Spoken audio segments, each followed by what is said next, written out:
Bonjour, c'est encore votre vieux frère, Docteur Daniel. Le but de cette vidéo est de vous montrer comment se comporter devant un exercice.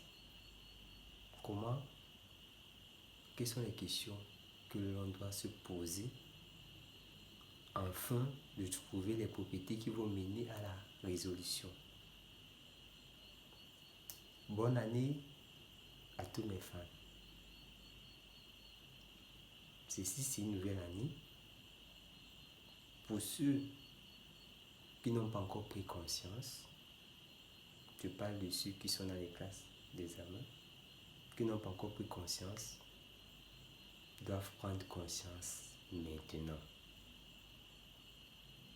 Car le premier trimestre vous a montré votre propre niveau.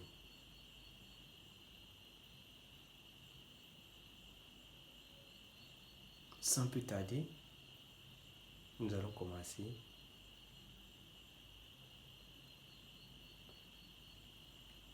par résoudre un exercice d'application que j'ai essayé de concevoir pour mes fans, que je vais appeler partie 6, exercice d'application sur l'arithmétique. Sans plus tarder, la première question, c'est de savoir, on demande de montrer que n factoriel plus 1 n'est divisible par aucun des nombres compris entre 1 et n, donc les nombres allant de 1 à n. Et dans cette même question, on nous pose la question de savoir si ce nombre est toujours un nombre premier. La deuxième question, on nous demande de trouver tous les nombres premiers supérieurs ou égaux à 41. La troisième question, on nous demande de décomposer A qui est égal à 2340 et B qui est égal à 15288 en facteurs premiers, donc en produit de facteurs premiers. Ensuite, on demande de calculer leur PGCD et leur PPCM. La quatrième question, on nous demande de décomposer 48400 en produit de facteurs premiers et de déterminer le nombre de diviseurs. À la cinquième question, on nous donne deux entiers A et B supérieurs ou égal à 0. On dit, à l'aide de la décomposition en facteurs premiers, on demande de retrouver la formule de PGCD de A et B fois le PPCM de A et B est égal à A fois B. Enfin, la sixième question, qui est la dernière question, on nous demande de déterminer le nombre de diviseurs de 15 factoriel. Maintenant que j'ai essayé de lister les questions, nous allons passer à la résolution.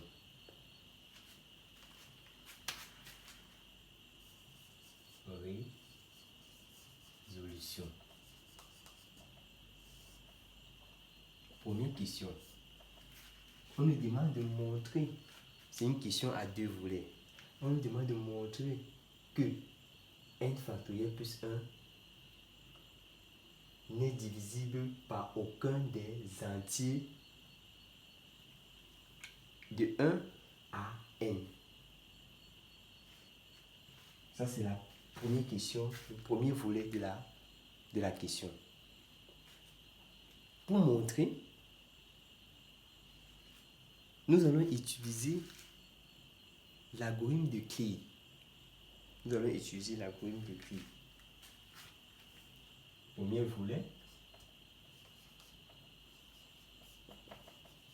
Montrons que n factoriel plus 1 n'est divisible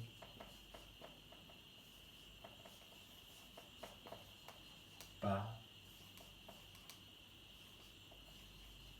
aucun des entiers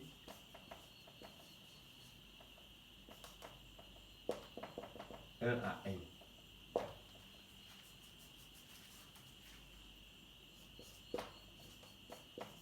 D'après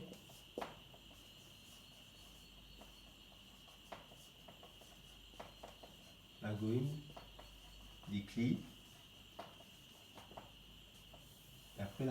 Kleene, n factoriel plus 1, c'est encore égal à quoi? C'est encore égal à 1 fois 2 fois fois n multiplié plus 1. Ceci peut encore s'écrire 1 facteur de 2 fois fois n plus 1.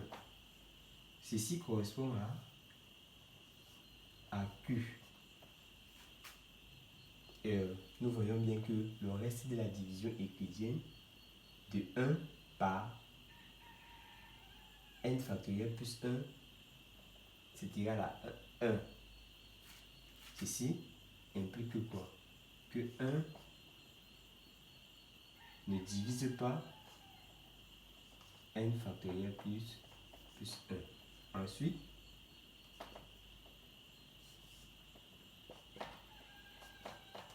nous avons ici, si je prends peut-être n, nous avons n facteur de, ça va faire 1 plus 1 fois, le nombre qui suit directement n, c'est n moins 1 plus 1. Ça va impliquer que quoi? Ça va impliquer que n ne divise pas n factoriel plus 1. Parce que le reste de la division euclidienne, c'est 1. Le reste de la division euclidienne de n par n factoriel plus 1 est égal à 1. Donc ça veut dire que n ne divise pas n factoriel plus 1. C'est la même chose avec 1, c'est la même chose avec 2, c'est la même chose avec 3, c'est la même chose avec jusqu'à n. Ceci nous amène à dire, nous amène à conclure que quoi? Nous amène à conclure que tous les nombres, tous les entiers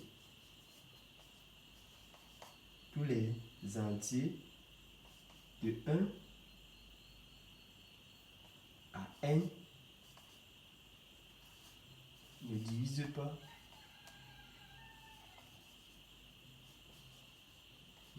pas n factoriel plus 1. Donc, n factoriel plus 1 n'est divisible par aucun des entiers de 1 à n. On vient de répondre à on vient de répondre à le premier volet de la première question. Maintenant, nous passons au deuxième volet de la première question. Deuxième volet de la première question.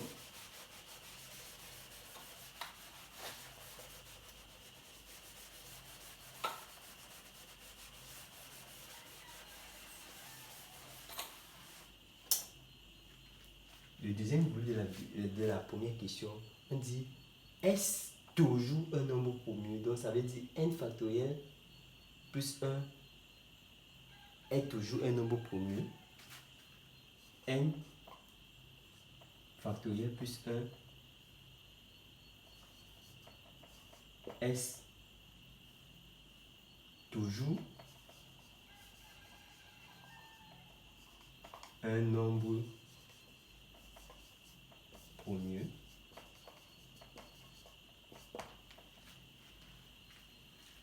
Nous venons de montrer quoi?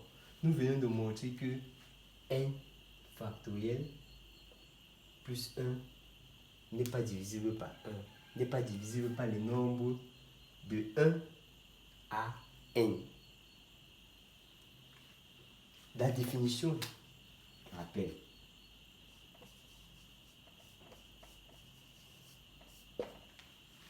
On dit P est un entier naturel supérieur ou égal à 2. P est un nombre premier si et seulement si les seuls diviseurs de P c'est 1 et P. Donc si et seulement si P admet exactement deux diviseurs qui est 1 et lui-même. Or, n factoriel plus 1 n'est pas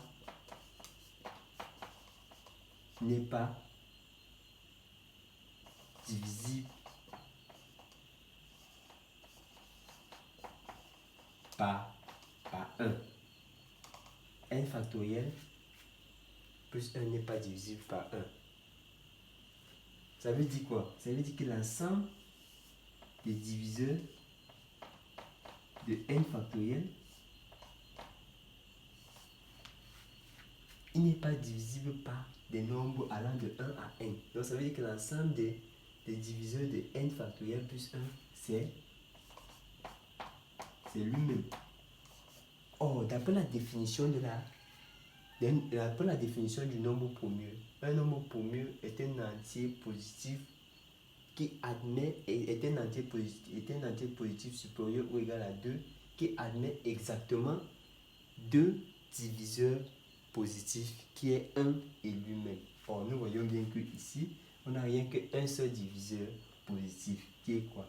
Qui est n factoriel plus 1 lui-même. Donc, ça n'est pas exactement deux diviseurs positifs. Or, 1 ne divise pas n factoriel plus 1. Dans ce cas, donc, n factoriel plus 1 n'est pas un nombre premier. Nous avons fini avec la première question. Nous passons maintenant à la deuxième question.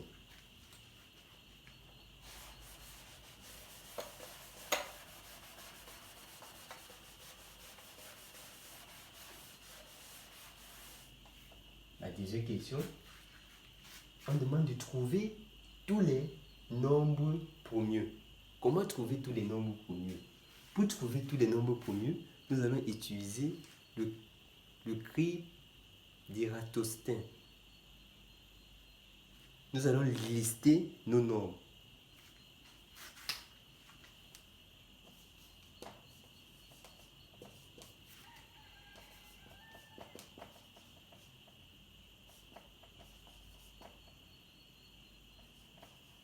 Le scribe d'Ératosthène.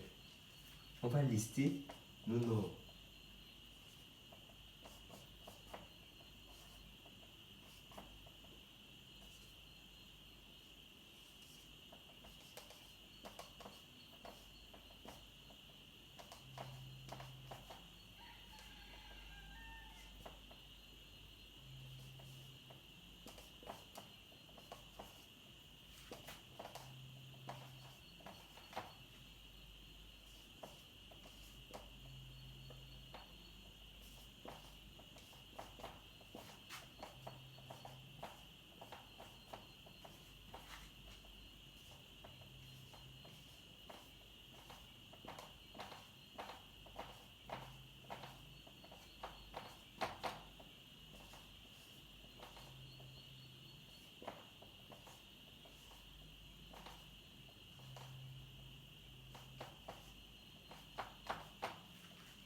Ensuite, qu'est-ce que Érasostène dit?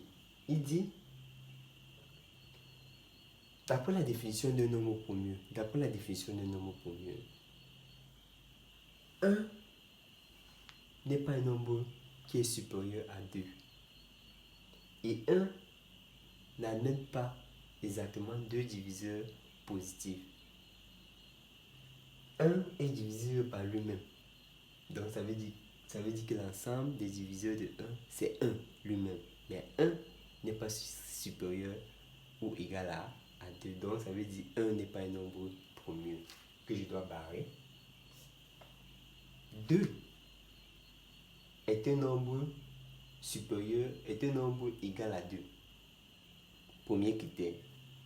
Deuxième critère, 2 est divisible par 1 et par lui-même. Donc 2 est un nombre premier que j'entoure. Ensuite, je cherche les multiples de 2, tous les multiples de 2 que je dois barrer.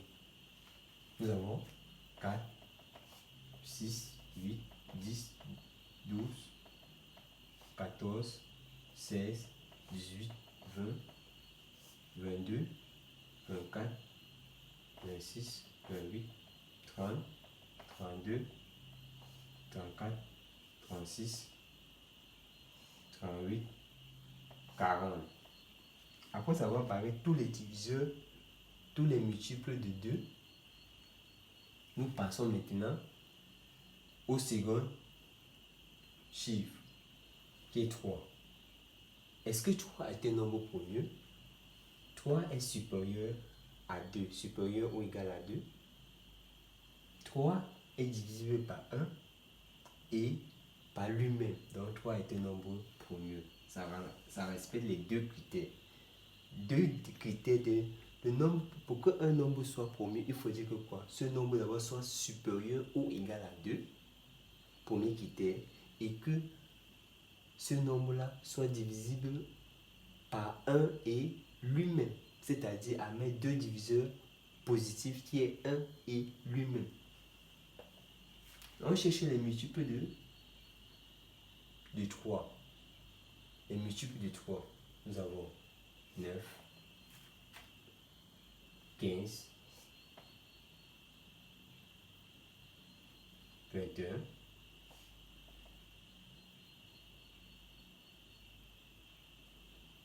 27,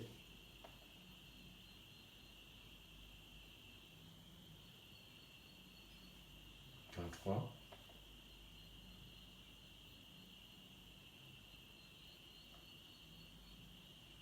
39. Ensuite, nous passons au second nombre, qui est 5. 5 est un nombre premier parce que 5 est supérieur à 2 et 5 admet 2 diviseurs positifs, qui est 1 et lui-même, qu'on encadre. On cherche tous les multiples de 5.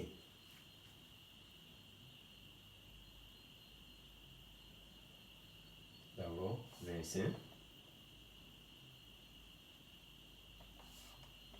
35. Ensuite, nous passons à 7, qui est un nombre premier.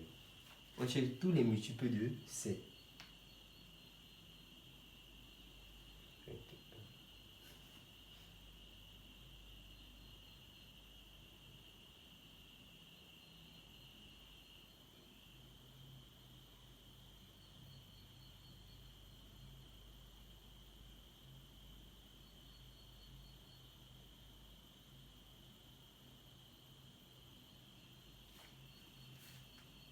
Il y a tous les multiples de 7.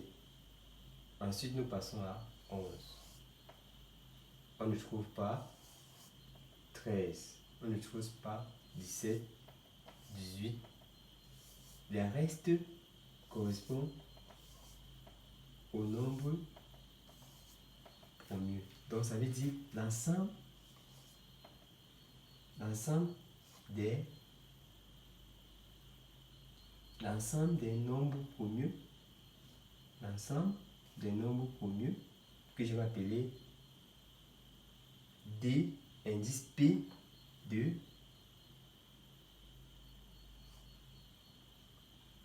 n supérieur ou égal à, c'est, nous avons 2, 3, 5, 7, 11, 13, 17, 19, 23, 29, 31, 37, 41. On va notre ensemble des nombres pour mieux. Ça, c'est l'ensemble des nombres pour mieux. Allant de quoi? Allant de 41. Maintenant, on demande de trouver tous les nombres pour mieux allant de 41. Nous voyons bien que ceci correspond à l'ensemble de tous les nombres pour mieux des nombres allant de 1 à 41.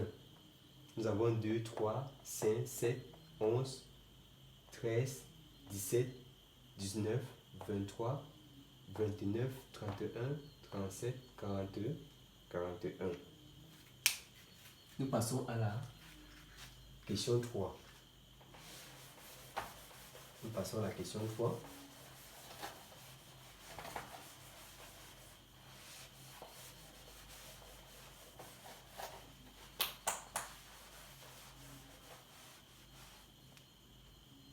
On demande de décomposer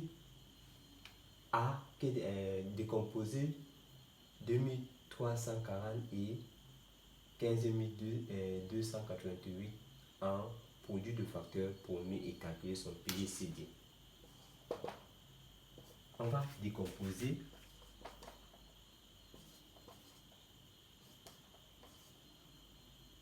la décomposition se fait la division et fait une division successive de ce nombre en utilisant les nombres premiers par 2, ensuite par 3, par 5, par 7.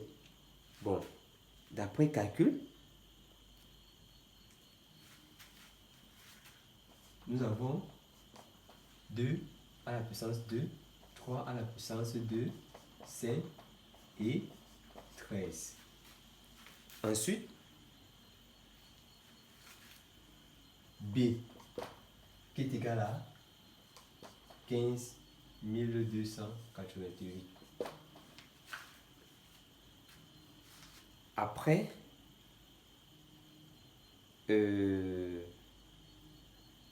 après calcul,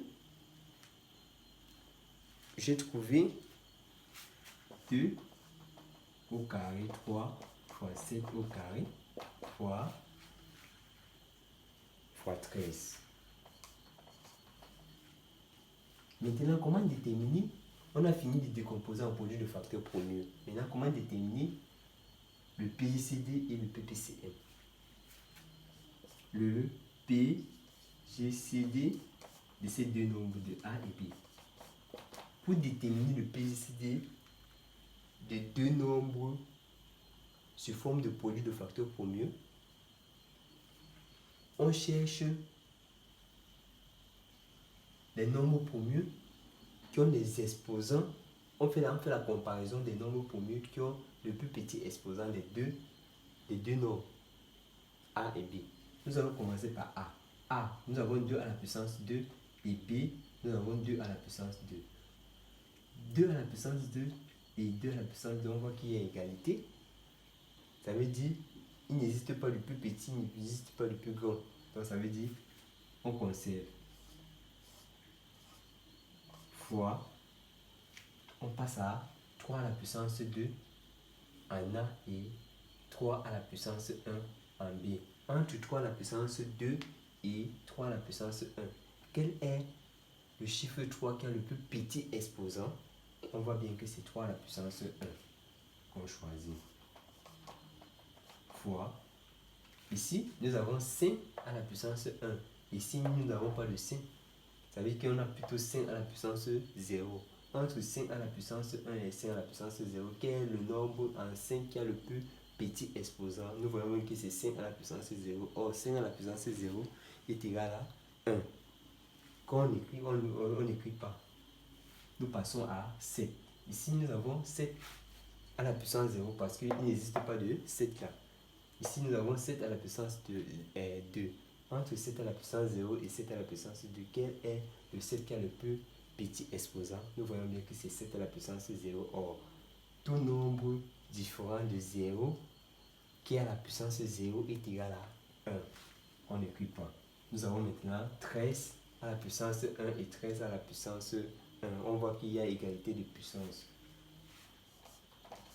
Voilà, 13. Nous voyons bien que le PGCD de A et B correspond à quoi? Le PGCD de A et B correspond à, ça va faire 12 fois 13. Nous voyons bien que en calculant 12 fois 13, nous aurons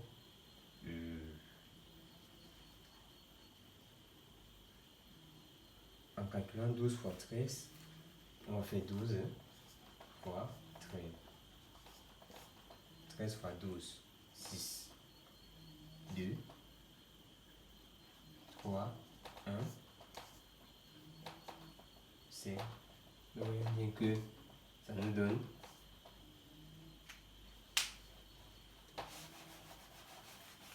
dans le PGCD de A et B, le PGCD de A et B correspond à cela. Nous passons maintenant au PPCM. PPCM de A et B. Comment déterminer le PPCM de A et B lorsque nos nombres sont sous forme de produit de facteurs premiers? Nous allons toujours utiliser la même méthode, mais en utilisant le chiffre qui a le plus grand exposant. Entre 2 à la puissance 2 et 2 à la puissance 2. Nous voyons bien qu'ils ont le même exposant.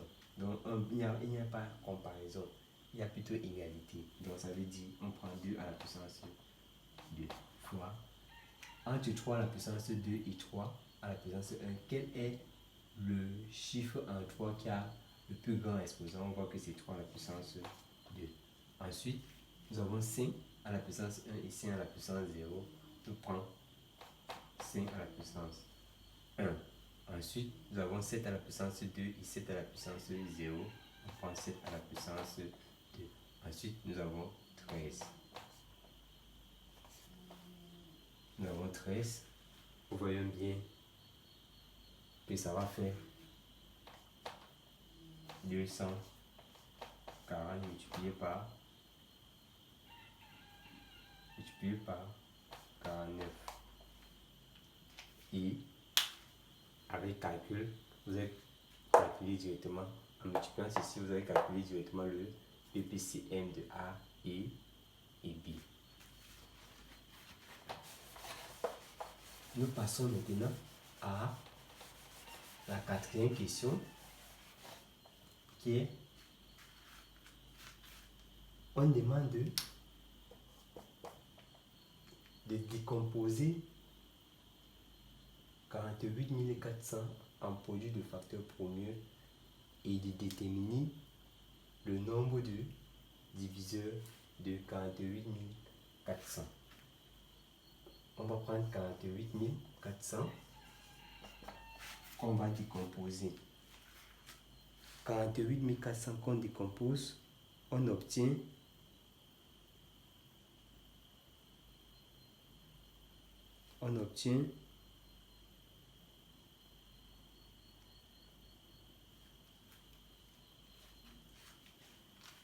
2 à la puissance 4 fois 5 à la puissance 2 fois 121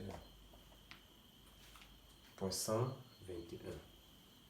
Or, le rappel 121 est un nombre premier fois 121. Maintenant, comment déterminer le Comment déterminer le nombre de diviseurs de 48 400? Rappel.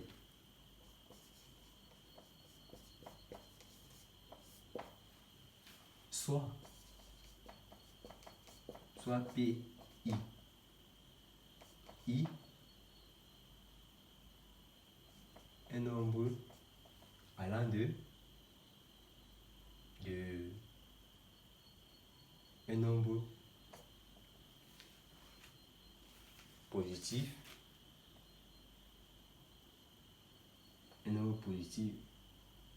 I appartient à N au mieux. Un nombre premier. Donc, dans l'ensemble des nombres premiers, I allant de N. Et alpha I appartient à N, l'exposant.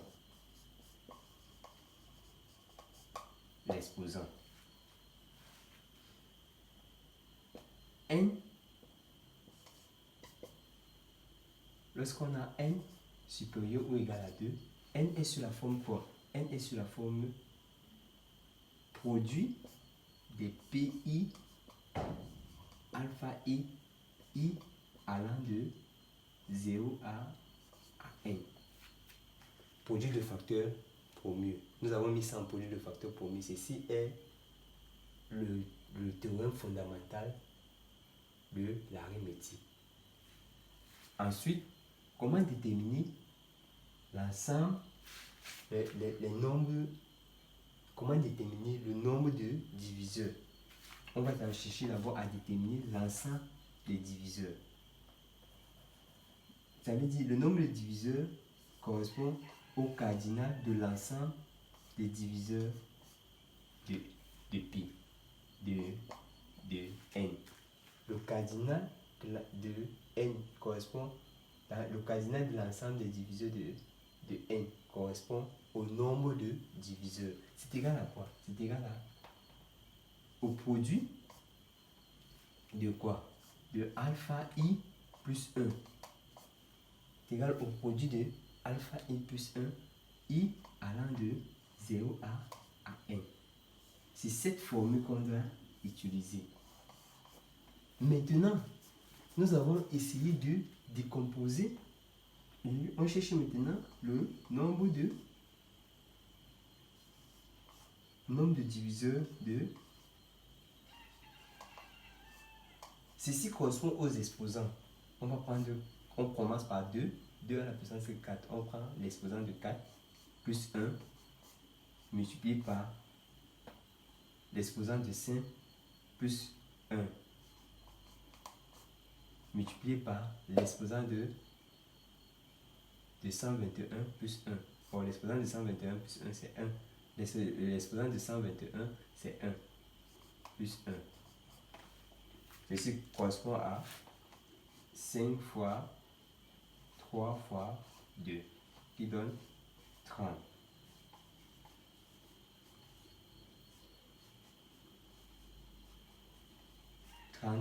Diviseurs. 30 diviseurs de 48 400. On a 30 diviseurs de 48 400.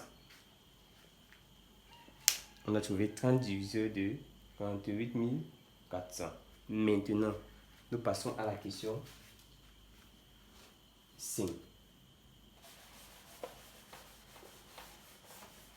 La question 5. On demande on a défini A, B supérieur ou égal à 0. On dit à l'aide de la décomposition en facteur premier pour retrouver la formule PGCD de AB fois. Je vais essayer de définir soit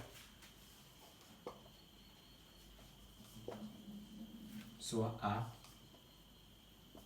B.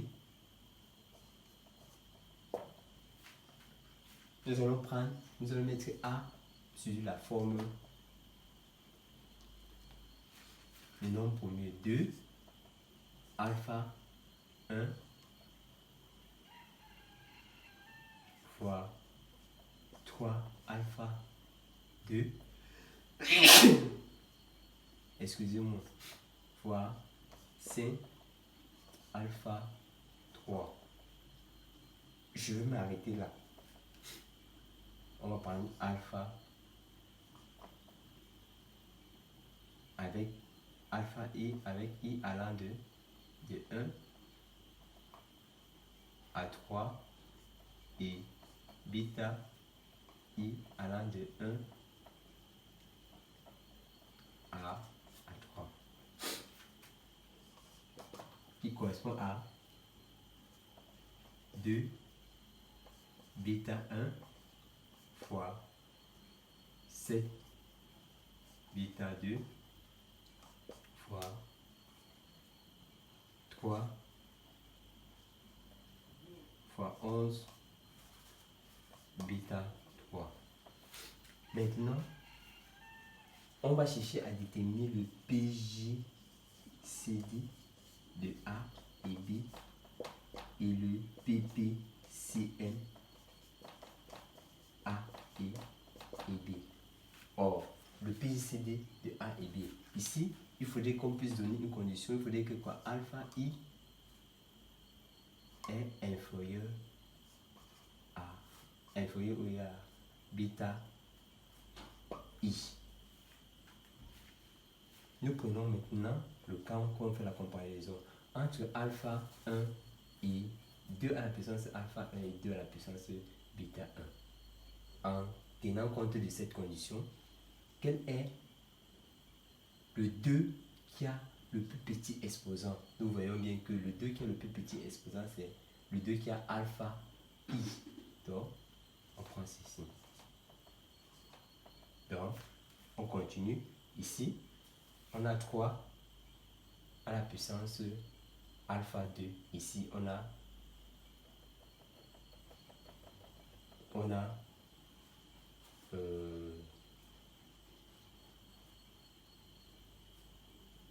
pas de alpha 2. Bêta, on n'a pas de 3 à la puissance bêta 2. Donc, ça veut dire ce nombre, il faut connaître que ce nombre c'est moins supérieur à du positif. Donc ça veut dire là, nous aurons 3 à la puissance 0 ici qui est égal à 1. Ici, et là, toujours la même chose. Donc ici, il va rester rien que 2 à la puissance alpha 1. On prend maintenant pour le PPCM. PPCM, c'est le plus grand. Donc, le plus grand, c'est ceci. Le 2 qui a le plus grand exposant. Ce sont les deux qui portent les exposants bêta. On va prendre bêta.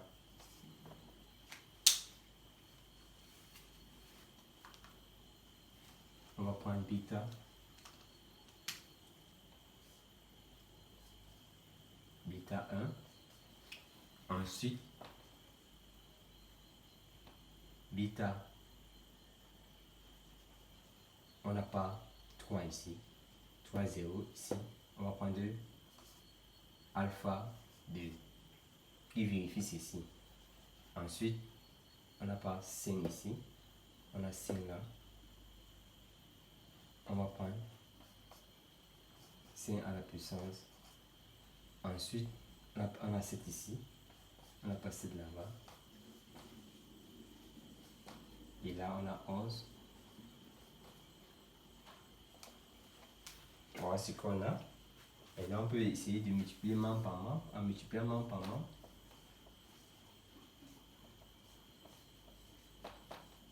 fois le PPCM de A et B, ça va faire 2 à la puissance fois 3 à la puissance fois 5 à la puissance fois 2 à la puissance fois 7 à la puissance fois 11 à la puissance. Or, ceci, là à là, correspond à A. Et de là à là correspond à pi. D'où la démonstration. J'ai pris un cas, on peut dire un cas général. Un cas général en posant les conditions sur les exposants. Nous passons maintenant à la dernière question qui est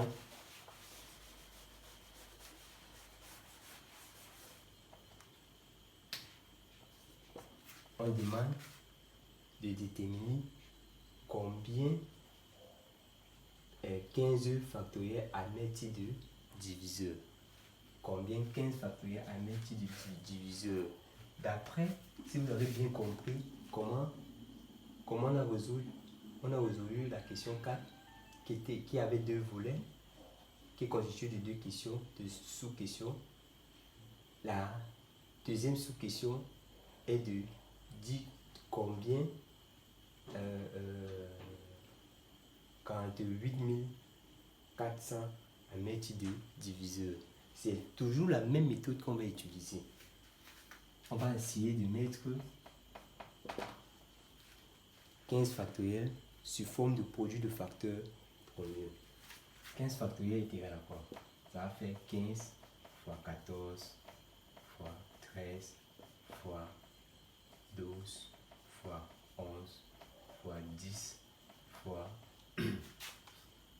9 fois 8 fois 7 fois 6 fois 5 fois 4 fois 3 fois 2 et fois 1. Voilà ce que ça donne. Or, 15 c'est quoi? 15 correspond à 3 fois 5. 7 fois 2. 13.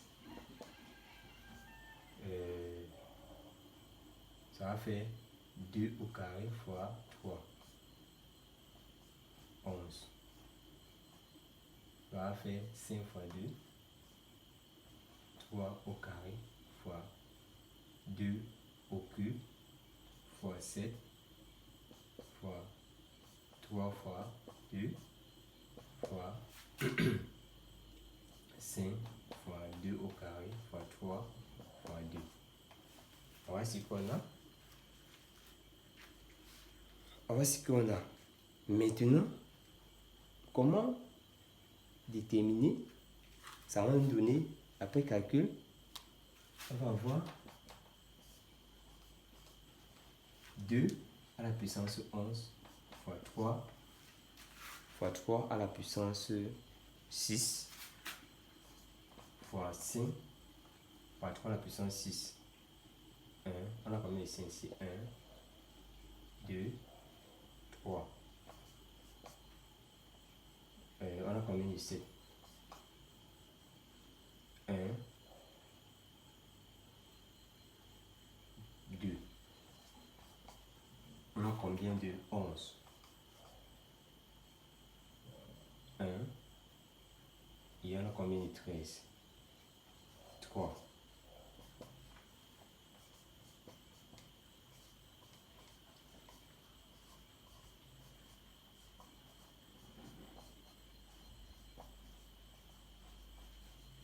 Nous avons décomposé notre nombre qui est 15 factoriel.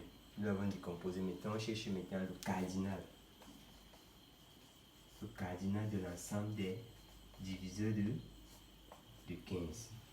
Or, on va prendre l'exposant au premier, nombre premier, son exposant qu'on va additionner. On va additionner avec 1. Facteur de 6 plus 1. Facteur de 3 plus 1.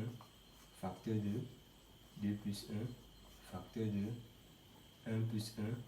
Facteur de 1 plus 1.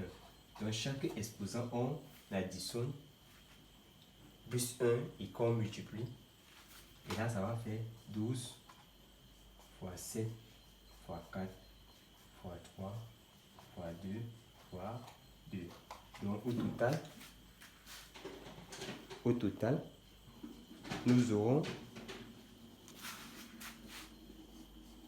4032 diviseurs.